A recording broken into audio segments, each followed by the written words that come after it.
Welcome to the 1 Minute Preceptor podcast, brought to you by Med School Coach. Each episode, get clinical rotation advice and tips to prepare for your externships in healthcare. We interview preceptors and physician educators who will prepare you for your rotation and improve your clinical experience. Now, here's your host, Chase DiMarco. Today we have Dr. Elsie Koh, an interventional radiologist and founder of Lead Physicians, which trains physicians in leadership skills essential to the healthcare environment. Elsie, nice to have you here. Thank you for having me. So, quick question for you. What is the most outrageous thing that you've seen in the academic medical setting? Gosh, Chase, that's such a broad question. I've seen a lot of things, and I'm sure medical students have too. I mean, my husband's a physician too. He comes back with outrageous stories of morbidly obese people at NYU, patients having sandwiches hidden under their rolls of fat, a hip dislocation with maggots growing on the bone, crazy stuff. And that's in Bellevue Hospital.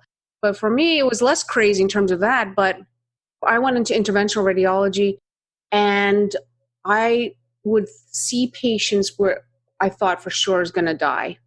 Someone with a massive pulmonary embolus, and you can see blood going into their endotracheal tube during the procedure when we're trying to clean out the clot in their pulmonary arteries.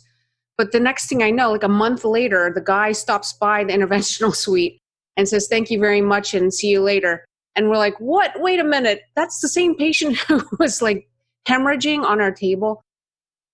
Just some of the craziest things. It's just amazing what we can do for patients. You don't even realize.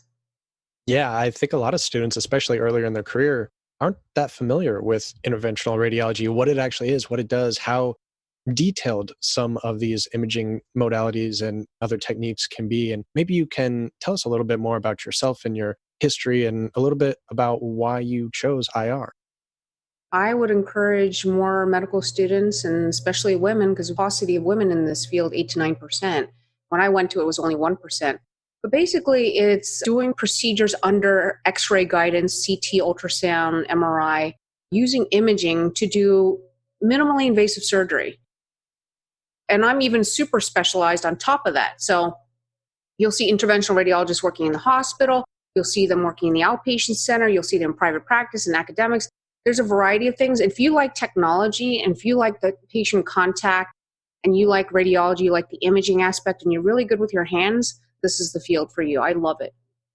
Yeah, I think the first time I even heard of interventional radiology was probably the end of my second year. So it definitely wasn't something that really was parsed out as far as the different subspecialties in radiology. You kind of, as you're studying in the textbooks, you just consider everything in one specialty. You don't notice how far down it can go, how specialized and subspecialized everything can get, all the branches associated, I guess.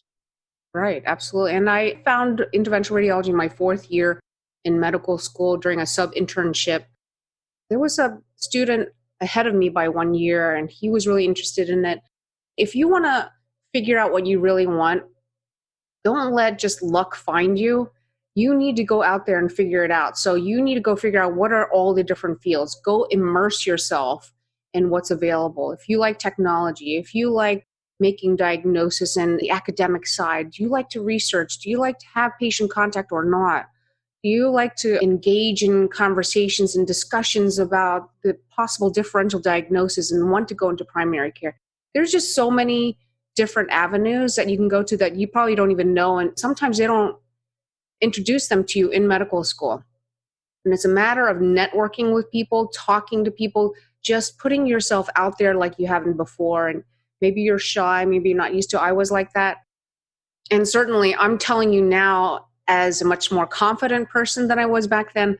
So I'm just saying, try to make your new mantra that you're comfortable being uncomfortable. If you push yourself a little bit to discomfort and you start researching and looking, and instead of just letting things happen randomly to you, then you're going to be so much happier in the long run. Yeah, networking early seems to be something I'm hearing more and more from physicians now. And it's not always easy to make those networks, especially if it's outside of your own school, your class, your small group within the medical field at that point in time. So if someone was interested in maybe learning more about this, but was on the fence, they weren't quite sure if they wanted to go out of their way to find a clinical rotation, for instance, in this specialty, because they maybe don't have one available at their school or limited numbers. What are some things they might want to know ahead of time? Some interesting facts about this subspecialty? The good news about this generation going into medicine is you guys have the internet. I didn't have that. I mean, I had what I had right there in my local environment, and that was it. You guys can search YouTube. You can actually see what interventional radiologists are doing. They show you exactly how we're scrubbed in, what we're doing with the wires, catheters, and balloons, what kind of procedures are out there. It's all out there. It's amazing. And if you wanted to speak with somebody, there's societies, the Society of Interventional Radiologists, they do see there are medical students who go to the national meetings. And now that it's probably going to be virtual, you can attend a virtual meeting and you can meet residents, I'm sure, who are interventional radiologists, and even faculty members at different academic institutions. Just a variety of ways that you can find out about the field that you could potentially be interested in. Okay, that's good to know. And there are some other platforms coming out that are aimed at trying to help students find rotations, especially niche rotations in certain locations, especially that they might be able to try if they can't get a hold of maybe a busy resident. They might not always have the time for a student just looking for a rotation. What do you think is a particular struggle that a new student would find going into this? Something that maybe they haven't run into before, or just a common obstacle? The most common obstacle that comes right to mind, your own self. I mean, literally, I think majority of people may not be happy with their jobs, not happy with some aspect of their life, whether time and money freedom, they might have a lot of doubt. It's a matter of really developing, and I wish somebody told me this when I was a medical student because I didn't know this. There is so much more out there now in personal development and books. And like Jim Carrey, if you Google him, he's a famous actor and your generation might not know him, but he was in Dumb and Dumber and all these like really funny movies back in the day. He was a starving artist. He was not famous at all when he first started out. And he went to the self-help section in the bookstore. You don't have to do that anymore. You could order on Amazon or, Barnes and Noble, whatever bookstore. And he would start reading books. There's so many books like Think and Grow Rich by Napoleon Hill. And you could just find a myriad of books. And I'm sure like Chase, you're probably a great resource for them. But if you start studying and developing yourself, because you're the one who's probably limiting yourself the most, and you start getting bold and being the person that you want to be, he wrote this check to himself. Watch the YouTube video. He wrote a check for $10 million and he put it in his wallet. And he would drive to Hollywood at the top of this hill and he would visualize every single day he's going to get $10 million for his first gig, that in 3 years he's going to be paid $10 million. And he would start feeling, really great. He would start feeling confident about, his abilities. And he goes, you know what? I don't have it yet, but it's here. And the check would just like slowly become frayed and it's like falling apart. But in 3 years, he signed a contract for Dumb and Dumber, the first movie that he was in, for $10 million. So I'm not saying go out there and think, oh, I'm going to make $10 million. I'm just saying pick a dream. Pick a dream that you want. Find out what it is that you're good at. There's so many tools online too to figure out what that is, your strength finders, and there's personality tests too. Talk to people. Go figure it out. Go look and see what else is out there. And you'll be amazed. You could start making phone calls. You could start doing research. And then you're going to find a way to get into the field that you want to be. Because you don't want to be stuck in some residency that you're going to be like, oh my God, I wasted 4 or 5 years of my life. And then switch. Because I have friends who did that. They switched from, primary care to anesthesia. And then you're going to spend another 4 or 5 years? You're going to be in training for another 10 years. So I kind of take away here a very important aspect. I think I was just having a conversation with someone recently about this, is to really think of your ultimate goal, your dream, that end point, and then everything along the way is just one of those pathways, those obstacles that you need to get past to get to your dream, instead of focusing on the obstacle itself, like focusing on school, focusing on a rotation. That's just a stumbling point. You need to have a bigger picture instead of just being the working ant, looking down at the ground and doing your job. And as you get along, you go along your way. You need to be like the eagle in the sky, looking down at what am I doing? Where am I going? Who am I? And work from that vision almost as if it's already happened to you.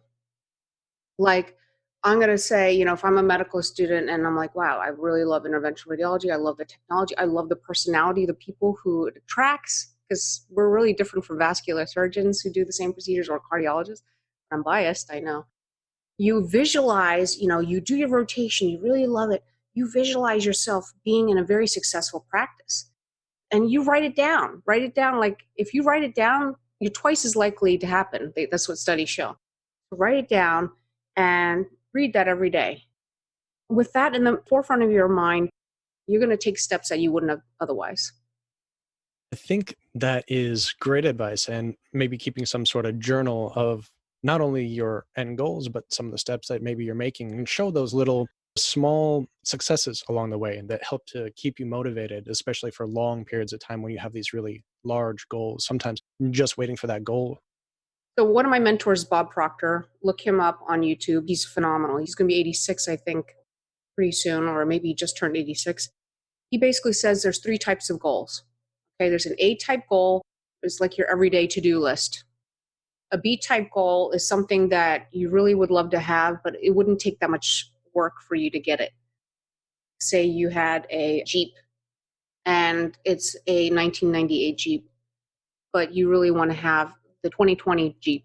So it's just going to be a little bit harder because you're going to have to work at it to get the money and the finances, whatever. It's just like something similar, but it's just, it's not a dream goal. A C-type goal is something that is a dream goal, something you've never done before, something that would get you really excited, that really resonates with your core values and wouldn't hurt anybody.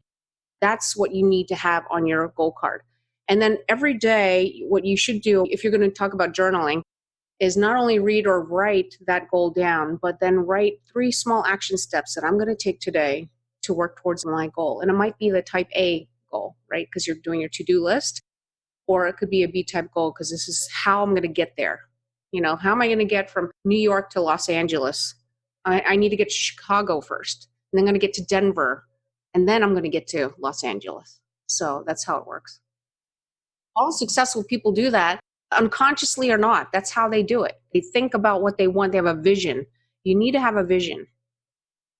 I was going to save some of the more leadership type discussions till later, but since we're already in here, this is extremely interesting information. I like these things. I tried to add more to my personal use all the time, but sometimes it can be difficult. Sometimes you fall off track. You don't keep as good of records as you should have, or some other way, you just kind of lose your momentum. Since you deal with physicians in leadership roles and training them in these skills, do you have any specific advice maybe for the medical student that might be struggling or just needing more tools to succeed?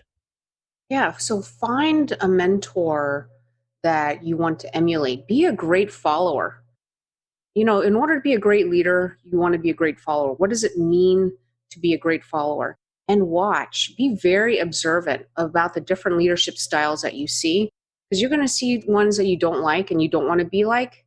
Now, I've seen plenty of those when in residency. And then you're going to see ones that you're just, wow, you're amazed. And surround yourself with people that you're attracted to in that way. Because I feel like in medical school and residency, we're not taught leadership. And some people are lucky because they found people who they wanted to follow and they went for them. So you need to put yourself in the right direction. Surround yourself with 5 people. The 5 people you hang out with the most are the most important people to your development.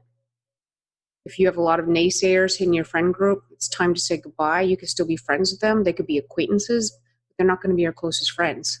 So that's my most important advice to you. And then use all the rich internet resources and books right now. That's the beginning of your journey as personal development. If you know that you're not a great leader right now, but maybe you want to be and you want to be stronger, more confident, start reading some books. Some great books out there. Yeah, and a resource that I think students often overlook and something I use all the time is just your local library. They have a lot of audiobooks and digital ebooks for many of the most popular leadership, finance, any kind of book out there you could think of through your local library. So it's a great resource, especially for those of us on a budget. That's right. Absolutely. There's so many books out there. And then you could, share with your friends. Find people who want to do the same thing, and you could just trade books. Oh, I'm going to buy this book, you buy that, and we'll swap or whatever. So That's a good idea. I know some states even have book swaps in neighborhoods. You can drop oh off one and yeah. pick up another. It's really cool. Are there any skills that a preceptor or instructor in IR might want to develop or be better at to become a better teacher for their students? Yeah, absolutely. It's so important when you're talking to an audience, whether it's residents or medical students or the public or other physicians who are already attending, then it's very important to understand where they come from. So if you're just giving the same talk to all the group, the same exact talk, it's just going to go over people's heads. So you need to understand. That's why I'm asking you, who am I talking to here? Because before we got on this call, talking to the medical students, I need to understand where they're coming from. And I know where you're coming from because I've been there. So it's really important not only to listen for the questions. So if I'm talking over your head, we're not exchanging words with medical students and myself, I could do that. But because I understand where you're coming from, where I feel like I can speak at that level. So it's very important to really study who you're speaking to and then listen and then ask questions and make them feel comfortable to ask questions. Because if you're that type of person who seems very overly confident and strict and scary, no one's going to ask you any questions. And you want to foster that kind of environment. And that's the same thing as a leader in an organization. You want to be able to understand what the employees are doing. What do they need? Let them come to you for any concerns, conflicts, ideas, comments, criticisms about even myself. Then you're going to have a much more successful company or organization because you're going to be that type of person who knows, oh my God, this is what we're missing in the front lines, and I didn't realize that. You need to be there for them. And that's the same thing as just giving a talk to medical students. It sounds like the same tactics that you can use for speaking to someone in business can be used for speaking to a student. Is first off, you need to find out Absolutely. The same leadership skills apply. where they're at, and then how you can get the information to them in a way that they'll understand. I used to be really scared to raise my hand in class or really scared to speak in front of people. And that's something that you can learn. I used to be that scared rabbit. My hands would start sweating and I have dry hands. And the words would not come out because I'm just so scared about what other people think about me. So there are skills to learn. And now when I speak on stage, it's like I'm talking to you. It's like I'm talking to you in my family room over coffee and I'm petting my dog. It's just like I'm in my pajamas and I'm talking to you. So it's learning how to focus your attention not on yourself. It's focusing on not what people think about me. It's what does the audience think of themselves? We've covered a lot of questions regarding students and preceptors now. Well, one on preceptors in particular. And I know you have a lot more information for the medical student audience or even the instructor preceptor audience. What are some good ways to get in touch with you? So you can follow me on social media. I know the younger generation, like my kids are 18 and almost 16, and they don't do Facebook. But I am on LinkedIn. I started Instagram, YouTube, and really a lot of on Facebook. So I have a ton of videos that I'm putting out with interviews of other physician leaders to talk about leadership. And you can reach out to me there. I think that's very important for even the student audience to look out for, is just to gain some insights from physician leaders right now, ones to potentially model themselves after. They might not have a local coach or mentor, but they can use your lectures, your interviews to base their future actions off of and get some great advice from. Yes, and I understand that, medical students and residents can't afford the coaching that I deliver to physicians. And so I've developed this whole online platform to really teach physician leadership through what I've learned in my past and through networking with so many other physicians and how they got successful. My new course is launching this summer. I was thinking going forward, I'm going to save aside a percentage of whatever profits that are made to allow select residents to come in and learn leadership at a severe discount, because I know that it's hard for residents. There'll still be a cost, because if I give it out for free, you're not going to take advantage of it and you're not going to try. That's just studies show. It's going to be at a resident rate, and it's going to be partially funded because I'm going to use proceeds to help residents too. So a scholarship, basically. Yes. Do you have any other thoughts or recommendations for the student audience? Just know that you're not defined by your past results, even your current results, that your future results are completely different. You start with a clean slate. If you've had so many failures in the past, that doesn't define you. Your report card, if your parents are telling you, oh my God, I can't believe you didn't get to where you're supposed to be, don't even listen to that. Your future is not defined by your past. It's defined by right now, what you're going to do, the direction that you're going to point yourself in. Bob Proctor, my mentor, never even finished high school. I think he's multimillionaire or almost a billionaire. I'm not saying that money is everything, but I'm saying you cannot let people tell you about what you're worth, because you're worth so much more than that. People only reach 10% of their potential in general is what they say. So switch that mindset and know that you have a God-given talent that you need to tap into. I think that is a great place to end this on. Dr. Elsie Koh, thank you so much for coming on the show today. Welcome. Thank you. Good luck to you, Chase. I love what you're doing. Thank you.